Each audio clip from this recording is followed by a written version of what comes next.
Gəlin Amerika məsələsində Elman müəllimdən soruşaq, bu sahəni və Amerikanın tarixini bildiyi üçün.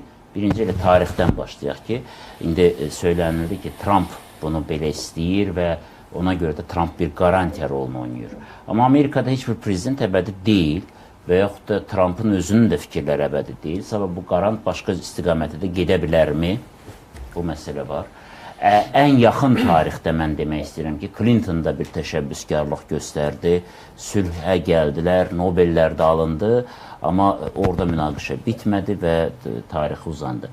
Biz Biden'ın bir gün tweetini oxuduq, Biden də təşəkkür elədi hətta Trump'a ki, mən nail ola bilmədiklərimə sən nail oldun.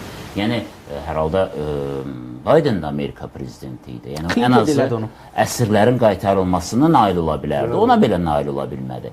Yəni, bu Amerika faktorunu burada qeyd elədir İzvan müəllim. Görəsən öz yazı. Bəli? Görəsən o tweet özü yazı. Bilmirəm, onu mən bilmirəm. Çünki deyilənə görə bu dəqiqə çox ciddi həkim şura müayinəsindədir. Çünki o xərçəngdən əziyyət çəkir. Bilmirəm, indi o nə dərəcədə özü idarə edir öz-özünü. Ümumiyyətlə, Amerika prezidenti olanda da bilinmirdi ki, özü idi yoxsa yox. Amma hər halda, yəni onun adından gedirsə. Bu nə dərəcədə etibarlı qarantdır Amerika bu situasiyada? Əvvəl onu qeyd edeyim ki, bax, bu Yaxın Şərq Sülh Konferansının sülh samitinin keçirilməsi və Şərm-el-Şeyx şəhərində belə tarixi əhəmiyyətli bir razılaşmanın əldə edilməsi doğrudan da möcüzədir. Niyə belə hesab edirəm? Mən özüm elə bütün şuurlu həyatımda hər zaman istənəmişəm ki, bu münaqişə var. Mənim atam 1947-ci il təvəllüd. Həmin vaxtdan bu münaqişə başlayıb. Onun da bütün şuurlu həyatı, deməli, bu problem var, bu münaqişə var. Beləcə keçib və dünyanın ən həll edilməz münaqişələrindən biri kimi tanınırdı və hətta bu və digər münaqişələr, onun həlli yolları müzakirə edilərkən pessimistlər istinad eləyərkən etalon kimi məhz bu münaqişəni götürürlər, Fələstin-İsrail münaqişəsini. Bu baxımdan bir möcüzədir bu, bunun baş verməsi. Və indiki ana təsadüf etməsi də təsadüfi deyil. Ümumiyyətlə, beynəlxalq siyasətdə, böyük siyasətdə təsadüfən heç nə baş vermir. Bu, Trump üçün lazım idimi? Birləşmiş Ştatlar üçün lazım idimi? Bəli, son dərəcə lazım idi. Çünki Trump elə hakimiyyətə gəlməmiş də bildirmişdi ki, o, ABŞ tarixində heç bir yeni müharibəyə başlamayan, köhnə müharibələri həll edə biləcək bir prezident kimi qalmaq istəyir. Yəni, sülhpərvər prezident olma onun əsas missiyasıdır. Və eyni istəklə də o Nobel sülh mükafatını almaq istəyirdi. Bu il baş tutmadı. Amma mənə elə gəlir ki, gələn illəri 2026-cı ildə Nobel sülh mükafatının məhz Trumpa verilməsinin şansları daha da böyükdür. Xüsusilə Şərm-el-Şeyxdə əldə edilmiş tarixi razılaşmalar fonunda. Bu, İsrail üçün lazım idimi? Bəli, havas kimi lazım idi. Çünki İsrail özü də fərqində idi ki, Netanyahunun özünə də beynəlxalq aləmdə bir mənalı reaksiya yoxdur. Hətta beynəlxalq cinayət məhkəməsi ilə bağlı o məlum onun həbsinə qədər qərarlar qəbul edilib. Hətta onun ənənəvi müttəfiqləri Avropa ölkələrində də ona bir mənalı münasibət yoxdur. Və onun ölkəsində də onu bir sıra məsələləri ittiham edirlər və hətta Trump'ın bax bu İsrailə səfəri zamanı da o prezident Herzoqa müraciət etdi ki, siz daha yaxşı münasibət bəsləyin bu baş nazirə Netanyahuya, onun günahlarından keçmək lazımdır. O, müharibə dövrünün ən tanınmış, ən güclü liderlərdən biridir kimi onu müdafiə elədi. Və nəhayət, hesab edirəm ki, Birləşmiş Ştatlar prezidenti Donald Trump'ın təşəbbüsü ilə ki, bu sənəd imzalanır. Və burada əsas məsələlərdən biri odur ki, bəs Həmas neymiş buna getdi? Həmas nədən razılaşdı? Məsələn var ki, Həmas da o Həmas daha deyil. O Həmas deyil və Qəzza bölgəsi bu 360 kvadrat kilometrlik bir ərazidir. Bir 40 kilometr uzunluğudur, bir 12 kilometr, 6-12 kilometr eni olan bir ərazidir. Və 1948-ci ildən ta 67-ci ilə qədər Misirin nəzarətində olub. O 67-ci il o məlum müharibədən sonra keçdi İsrailin nəzarətinə və Həmas 2007-ci ildən birbaşa söz sahibi idi Qəzza bölgəsində. Əsas söz sahibi deməli Həmas idi. Ancaq Həmas niyə deyirəm o Həmas deyil? 60 mindən çox sıraları bu müharibənin gedişatında seyrəldi. 60 minli itki. Bundan savay, onun əsas müttəfiqlərindən biri Hizbullah idi. Hizbullahın başına nələr gəldiyini siz bilirsiniz. Livanın cənubunda İsrailin Hizbullahın tamamilə sıradan çıxarıb. Və üstə gəl də əsas müdafiə edənlərdən biri və bəlkə də birincisi İran olub. Amma İran da o İran deyil. Nəzərə alaq. Və İsrail-İran qarşıdurması və məlum 12 günlük müharibə də göstərdi ki, İran da o İran deyil.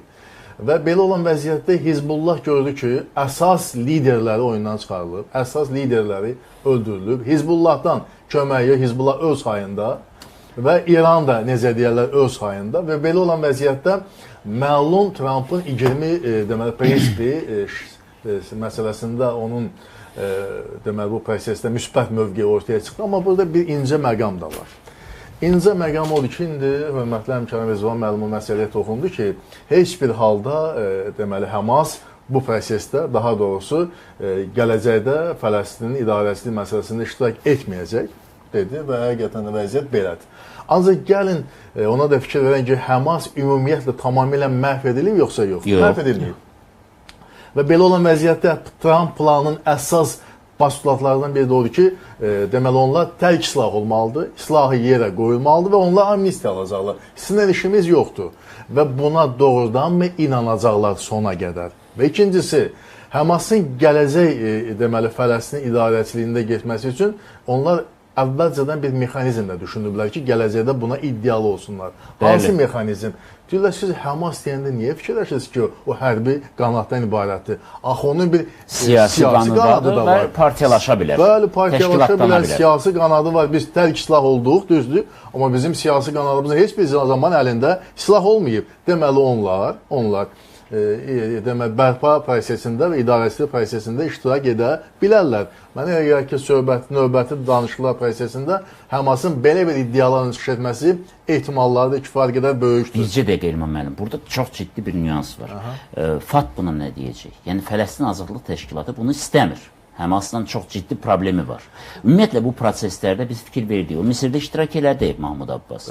Amma mən hələ açıqlamasını onu görməmişəm proseslərlə. Bəlkə də deyil. Mahmud Abbas 2005-ci ildən bilirsiniz ki, bu Fələstin inzibati idarəçiliyinin, administrasiyasının rəhbərliyi məsələlərini həyata keçirir.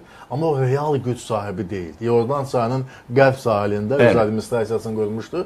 Elə bir hərbi güc, hərbi potensial olmayan bir qüvvə idi. Söz sahibi Həmas idi, çünki bugünkü dünyamızı güc idarə edir. Bu baxımdan, həm də Fələstin Azadlıq Təşkilatına da baxsanız, o da bir hərbi güc potensialı kimi ortada yoxdur. Mən indi onun sinəyə görə soruşmaq istəyirəm. Yaxşı, Həmasa dedilər, sən Qəzada iştirak eləmə. Həmas gəlib Fələstinin özündə iştirak edə bilərmi idarəçilikdə və nəyə çevrilə bilər yeni münaqişə üçün? Mən hesab edirəm ki, bax, indiyə qədər Camp David danışıqları 79-cu ildə tutmuş, 90-cı Oslo danışıqları, buna görə hələ Nobel mükafatları da aldılar və s. Amma nəticə odur ki, bax, biz yenə də müharibələrdən danışırıq və s.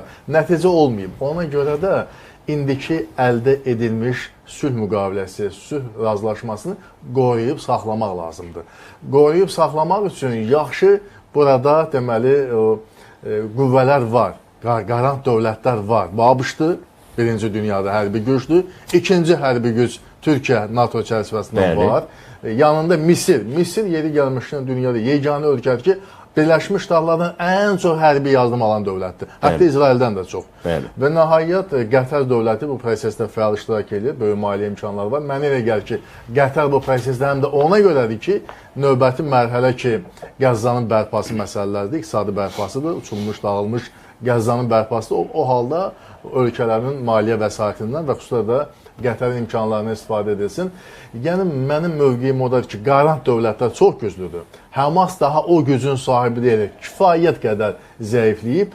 Amma eyni zamanda sülh prosesinin sonraki davranışına tam mane ola bilməz. Onun qətiyyən gücü qalmayıb demək də çətindir. Ona görə mən hesab edirəm, bu mənim öz proqnozum ki, gələcək proseslərdə ola bilsin ki, Həmasın siyasi qanadı orada sülh prosesinə töhfə verə biləcəyi ilə bağlı bir proqramla çıxış eləsin və orada iştirakla bağlı çıxış etsin. Ancaq bu məsələdə yəqin ki, gələcəyin söhbətdə o halda hansı razılaşma əldə ediləcək demək çətindir. Əslində bu prosesdən çox suallar çıxır. Bu suallar Çinlə də bağlıdır, İranın özü ilə də bağlıdır. Bu suallar həm də İbrahim razılaşmaları ilə bağlı, onun gələcək taleyi ilə bağlıdır. Digər körfəz ölkələri ilə bağlıdır. Çünki bu prosesdən geridə qalan ölkələr hansı mövqeyi tutacaqlar? Həqiqətən çoxlu suallar var və biz təbii ki, ardıcıl şəkildə bunlara cavab verməyə çalışacağıq. İbrahim razılaşmalarının bu əsas hədəflərdən biri olur ki, bax, məlum Şarm-el-Şeyx sülh konfransı və onun nəticələrindən sonra İbrahim razılaşmalarının daxil olan ərəb ölkələrinin siyasətini genişləndirmək.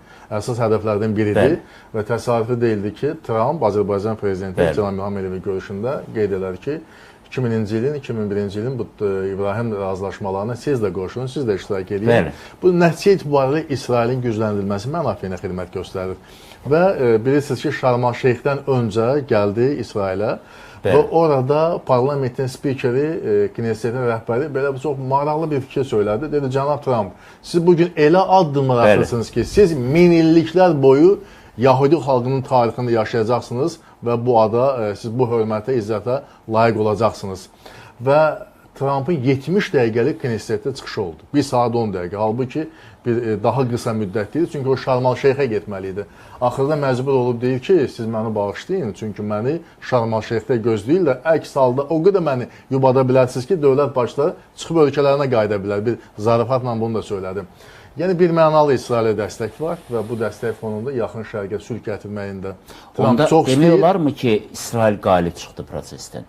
Yoxsa bu proses elə prosesdir ki, burada desən ki, bir dövlət qalib çıxdı, bu məsələyə səthi yanaşmalı. Burada bütün tərəflər uduşlu vəziyyətdədir. Aydındır.